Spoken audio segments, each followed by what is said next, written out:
Dear content creator, why did you decide to become a content creator? Was it the freedom to tell your own story? The excitement of starting something from scratch? Or was it your desire to connect with others on your terms? Whatever your reason, it is yours. And the journey, I can imagine, has not been easy.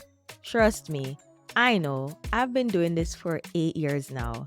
And so, in this very first episode of Dear Content Creator, I want to take a moment to reflect, take you down memory lane on why I decided to become a content creator.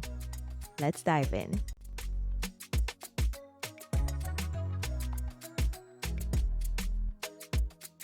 Hello, beautiful people. Welcome to Dear Content Creator. Yeah, I'm doing my own sound effects, y'all, because I don't know how to do all of that fanciness. But yes, welcome to the podcast. I am your host, Karis Maggie, and I'm super excited and happy to have you here.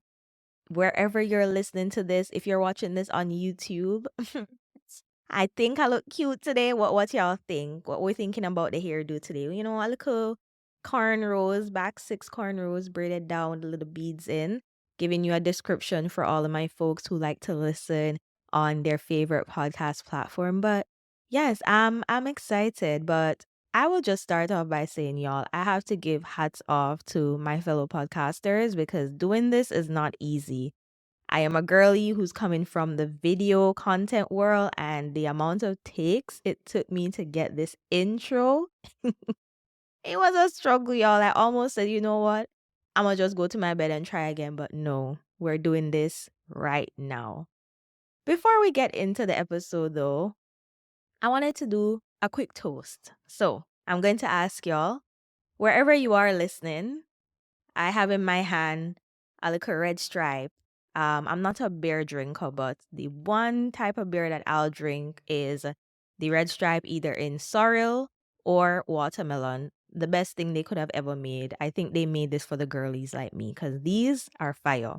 So I want you to raise your glass, whether it's a teacup, whether it's a coffee cup, whatever, or even an imaginary cup. Just raise your glasses with me, y'all, because I want to take the time to celebrate. The other day, I turned 30 years old. That is a huge milestone. I am super grateful. You know, I thank the Lord every day for giving me life. And so I want to take some time to acknowledge that milestone and also to acknowledge the milestone of 8 years of being a content creator. This is a celebration. This podcast is a celebration to those 8 years. And I'm hoping to use this podcast to really pour into all of you who are listening, whether you're just starting out, whether you're seasoned already, like we can all use encouragement. I'm also hoping to learn as I go along this journey and bring the things that I'm learning on the podcast to share with y'all. So I'm not an expert. I don't claim to be. It is just really a journey, a place for fellow content creators. And as I mentioned in my trailer, it's for those of you, especially who have been feeling unseen, undervalued, underappreciated, and unheard. Here is where I want you to feel heard, you know? We're taking the group chat out of the group chat and we're bringing it to the podcast wave. So, cheers, y'all. Cheers. All right, I'm going to take a little sip. Mm-hmm. All right. So let's dive into the podcast. So, this episode, as I mentioned, I want to take the time to talk about why I decided to become a content creator. After all, this content or this podcast, I should say, is going to be all about content creation, the journey of it all. And it just was fitting to start the podcast episode off like that. So, I hope y'all can bear with me. I'll try my best not to ramble too much, but this is the first episode, so give me a little chance. But I want to know, as a fellow member of the Imposter Syndrome Anonymous Club, I can't be alone. So put up your hand. Raise your hand if you are a part of the Imposter Syndrome Anonymous Club, because guys, me say imposter syndrome is a real thing, I will tell you. And it is something that I have been working on. I'm still working on it. And I really hope that through this experience that it is something that I will slowly get over, but maybe that's an episode we will do at another time. But let's talk about what has 8 years of being a content creator been like? Why did I become a content creator?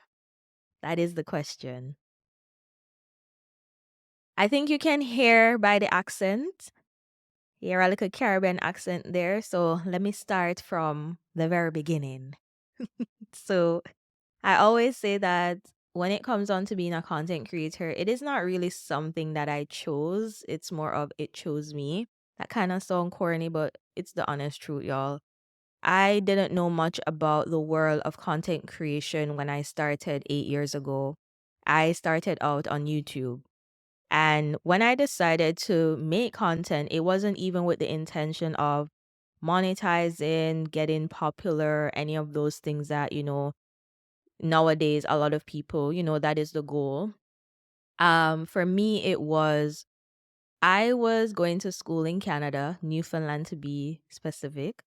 And I had folks who would reach out to me from back home asking me questions about how to become a student, how to become an international student, to move over to Canada and things like that. And so I said, you know what? The same people keep asking me the same questions over and over. So I'm just going to make a YouTube channel and put the information out there.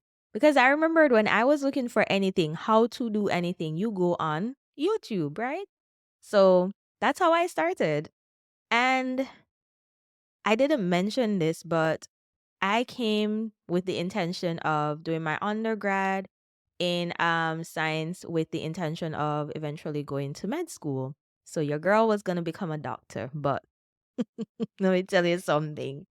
You see, when you're able to explore the world a bit more and see the possibilities of other things, it really allows you to see beyond what you have been told all along growing up. Anyone who's listening to this who you can relate, especially if you're of immigrant background, the common career choices that you were really given were doctor, engineer, lawyer, teacher, nurse, and those were really it, like really traditional. So when I decided to come and study here, I never foresaw, yeah, that's the word, that by year 2, I would have realized, this is not for me. The doctor thing, I really realized that it was something that I was told I should become and not what I was actually passionate about.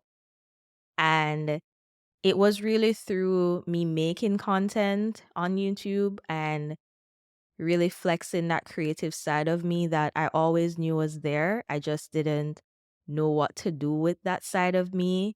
I was that girl that everybody remember Movie Maker, Windows Movie Maker. That was the OG. So I was one of those people who used to take like pictures and you make like little movies with moving pictures and images. That's what I used to do. And from those days, I remember just having an interest in doing it. I love doing it. I love to compile memories and tell stories. And, you know, that was me. But I just never knew of a career path in it. I didn't even know about career in like marketing, anything like that. Really and truly, what I was taught growing up was more of the traditional professions. So it was really year 2, which is around when I started my university journey, is when I realized that's not for me. And I finished school because, you know, if anyone knows what being an international student is like, or tuition is a lot more. So I decided to finish out my program and then I would figure it out from there. So that was pretty much how I started. So there was no desire to get famous and blow up and make a bunch of money because your girl really and truly didn't even know those things were possible. I was very naive about the world of content creation. I just looked at YouTube as a tool for me to put videos up and it can help people and I can just share a link and they get to watch and they get the answers to their questions. That was really it for me. But I do remember that eventually when I started to kind of play around, experiment with different type of content. I I love series. I grew up on Nickelodeon, okay? Like Disney Channel as well, but Nickelodeon was where my thing was at. So I remember at one point I was experimenting with different type of content, surrounding university life, and I did like series. I did one that was called Surviving University. And it was like, does anyone remember Neddy Classify? All my millennial babes, you should know exactly what I'm talking about, or my guys, you should know what I'm talking about. Neddy Classify was like a series about surviving high school, and so I did a version of that for school, university, sorry. The only difference is that mine wasn't like scripted. It was more of I had like a cute little intro, like a TV series, and then it was more like tips based type of content to help students in university, kind of navigate it. So yeah, a little backstory to how I really started out. And then eventually it has just evolved into what I do today. So my main content right now, I am a food and culture content creator, and that really stemmed from while I was in Newfoundland, I was in Labrador. I met a lot of international students, and I realized in us having conversation, having potlucks, get together, all these things, we shared a lot of common, you know, things within our culture. Sometimes it's like with the food, it's just a different name or a slightly different way of making the item, but it's more or less the same. And I got really curious with that. And so fast forward to 2018, that was when I fully transitioned into making content about culture. And I have to give credit to my moving all around the place as a reason for me loving culture so much. It wasn't just those interactions I had with people at school, but I was born in Guyana. I grew up in Jamaica and Belize, and my parents are from Haiti. And I feel like that really confirmed what I wanted to make content about and is the longest type of content. Like, I've switched up what type of content I've made over the years, but that has been what has stayed consistent is me exploring the complexities of culture. And I mainly do that through food, lived experience, and languages, especially Creole languages. So that's a little bit about me, y'all. But this is the first episode, so I don't want to make it super long. I don't want to go on a tangent. So I hope it wasn't too all over the place. Trust me, as the podcast goes along, I will share more about what this journey has been like. There are so many things I can delve into a bit more, but I wanted to really go to why I decided to become a content creator. And you have heard why I decided to become one. Why I have remained one for so many years is simply because I found something that I enjoyed talking about and sharing with people. I found something that I felt like I had a voice. I found something that I felt like I could share with it about to people online, and I just have conversations with people. So right now, like I'm always talking to people via DMs, especially when I post something related to like lived experience and they're like, like I can totally relate to that. In my culture, we do this or that.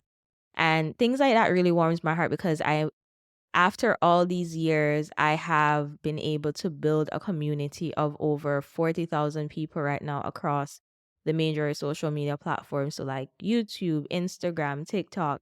Um, in total, that's how many people I've been able to build a community with. And it seems so little to some people, but for me, that's like, wow, I was able to do something I love and in the process find a community that I can share it with. That is truly an honor. It is a privilege, I'll tell you that. And it's something that I'll forever be grateful for. I am hoping that as I continue doing more episodes, I can be a bit more specific, diving into specific topics. And hopefully, I can also speak to some of y'all, bring you on to the podcast to learn more about your journey. I would like to think that being a content creator is an extension of myself. It's not just who I am. Because if I can't be a content creator tomorrow, I would be content with that. So I'm hoping to have more conversations around, those different topics, how we feel about this industry sometimes. There's a lot of thoughts that I have, but yeah.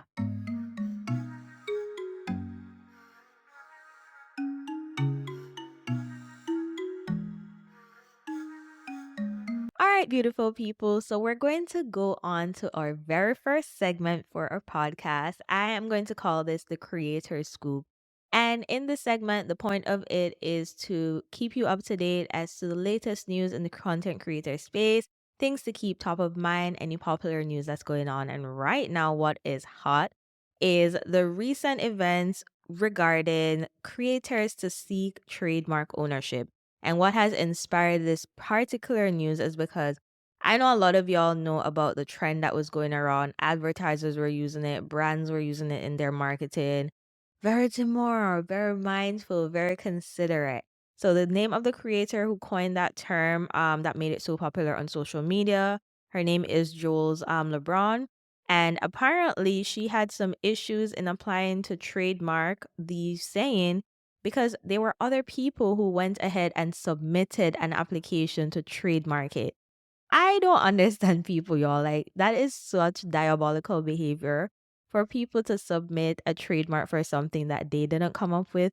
But it's just a reminder for creators that you need to be aware of how to legally protect yourself. And this is actually something that I want to talk about on a separate episode of their content creator because is like as this space is becoming more lucrative, this is actually a business for a lot of us.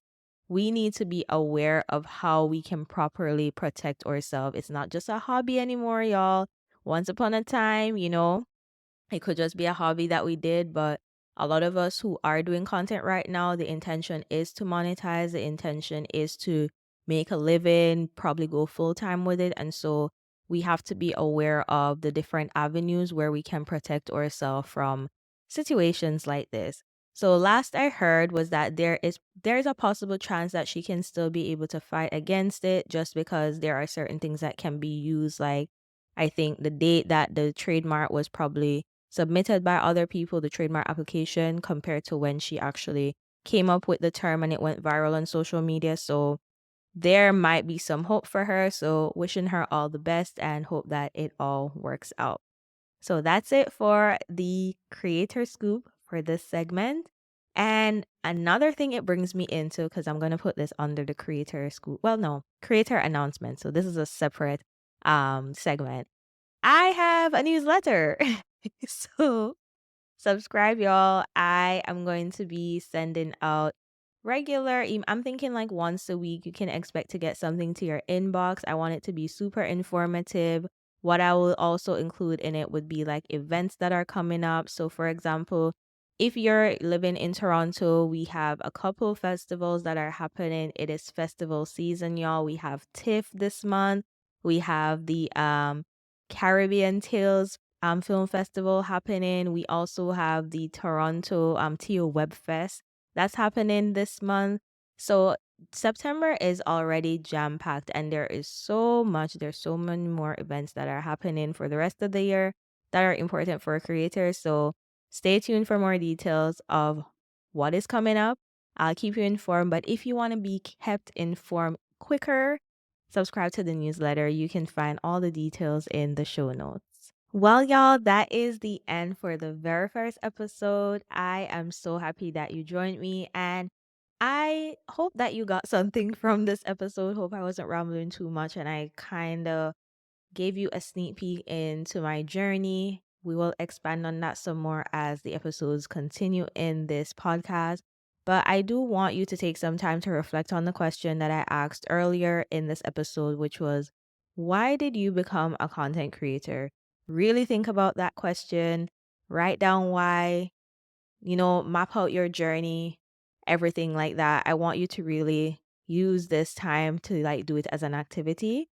And to wrap up this I want to end off with a segment that I want to call Dear Future Me, where I pretty much reflect at the end of each episode. And I also want to encourage you to do the same. Use this as an activity that you do at the end of each episode. Dear Future Me, I hope when you look back at this moment, you see how far you've come and how much more there is still to do. Remember why you started, keep pushing boundaries, and stay true to the creator spirit that got you here. The journey continues, and I can't wait to see what's next. Thank you all for listening. Don't forget to subscribe so you don't miss out when I upload a new episode, y'all. And also, please rate us so we can get ranked in the, whatever podcast platform you're listening to. Let us know what you think, and looking forward to seeing you on the other episode. Bye for now.